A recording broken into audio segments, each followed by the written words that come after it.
So I always build the audit log before I give my AI systems any power. There's so much agentic systems content going out there, but would you actually stake that on your business? Probably not. So I'm going to show you the actual AI system that runs my whole business. All right. So most operators build the action first. The audit log never shows up. The agent does things nobody can explain. Okay. So you actually don't know what's going wrong, why it happened, what it cost you, everything. So I did it backwards to them: ledger first, autonomy second. Okay. Because you don't want just autonomy happening unless you've approved everything first and you know exactly how it works.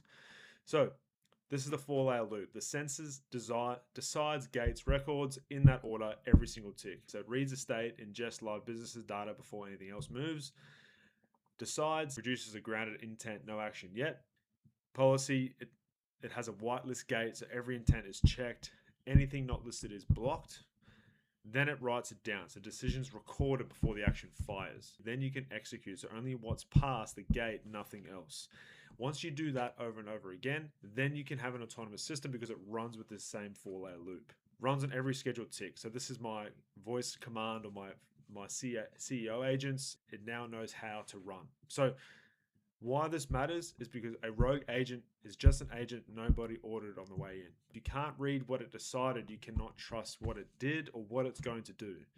And trust me, we've had systems before where it was just running on its own because it sounded cool and there was so many fuck ups. The ledger isn't a log, it's the contract between the agent and the operator.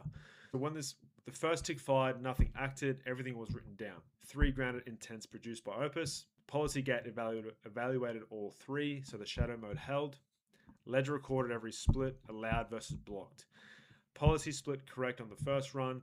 Okay, that's the day I knew the loop was safe. Now I know we can get it to an autonomous level. So the agent can't touch anything it isn't whitelisted for. So it's a new entry, not a new prompt. Every new action gets a whitelist entry. So prompts don't grant access.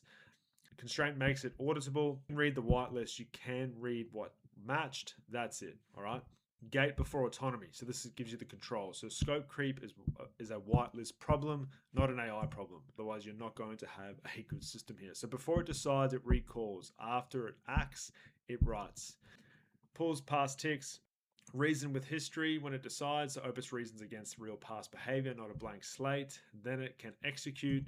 Then it writes. Episodic write back. Decisions logged as memory. Next tick picks it up.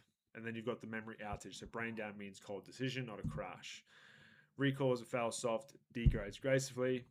So memory changes the agent. Okay, this is what you need to basically have it self-improving, right? So an agent that remembers last week makes better calls than one that wakes up blank. So goldfish don't run businesses, workers remember. So episodic memory is what turns a loop into a colleague for you. Put this to a language you can understand. It's not a dashboard anymore. It's now a mission floor. So you see all this content about all these agentic Java's looking dashboards, but until you have these loops inside, it's going to do fuck all after a week or so. So orchestrator apex node at the top, agent teams below, live wire down the middle. A dashboard shows numbers, a mission floor shows an actual workforce working for you. You have to get your agents to build the trust, okay? So you earn the right to arm it rung by rung. So assume it exists before any action is defined. Rung 2, the shadow mode is live. Agent decides on the real data. Nothing fires. You watch it. Policy split verified. So now the gate behavior confirmed. Correct across enough ticks.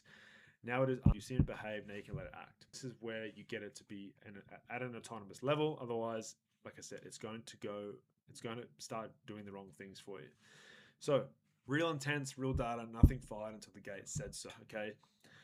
So just for an example, agent intent, agent flag, delete, follow-up sequence, gate action, checked against the whitelist, shadow hold applied, ledger, decision written, timestamp, intent, policy result, and you can see those results there. Review operator read the log, confirm correct on the next day.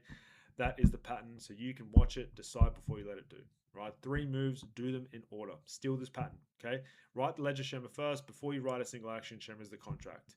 Ship in the shadow mode, so watch it decide on real data for a day. Read the log, so you can actually see what decisions it's making against what you're already doing. But then you can arm it when you've seen it behave. So once you're happy with the behavior, how it does it, how it acts, not when you hope it will, when you've got the evidence.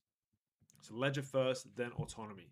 Guys, if you want this full system, you can grab below. I'll put the link in terms of the AI space. So we're specialists in AI, agentic systems, dashboards, command centers, acquisition, all of that. All right. So this is my first YouTube video on this kind of stuff, so it might be a little bit raw, but I'm going to start posting this probably once a week. But everything will be inside the vault that you can access and build yourself. See you in the next one.